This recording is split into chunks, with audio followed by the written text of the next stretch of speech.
এই সরকার কি করেছে?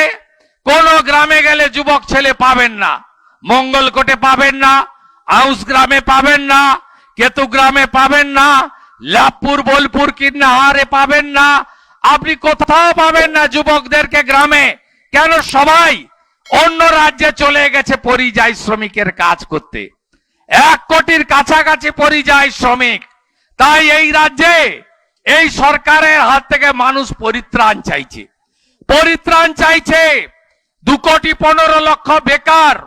আপনারা দেখেছেন 2013 সালে যুবশ্রীর কথা বলা হয়েছিল, 17 লক্ষ যুবক আবেদন করেছিল। 1 লক্ষ যুবককে 1500 করে টাকা দিয়ে 16 সালে এই কর্মসূচি ক্লোজ করে দিয়েছে এরা।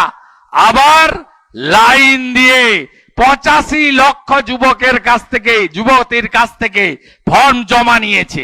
ভোটের আগে আজ থেকে টাকা ছাড়ছে, কিন্তু এই টাকা প্রথম আর শেষ, এরপরে আর টাকা আপনারা পাবেন না। তার কারণ হলো তৃণমূল কংগ্রেস সরকার এর আগেও 13 সালে একই প্রতারণা আমার যুবক বন্ধুদের সঙ্গে, যুবতী বোনেদের সঙ্গে করেছিল।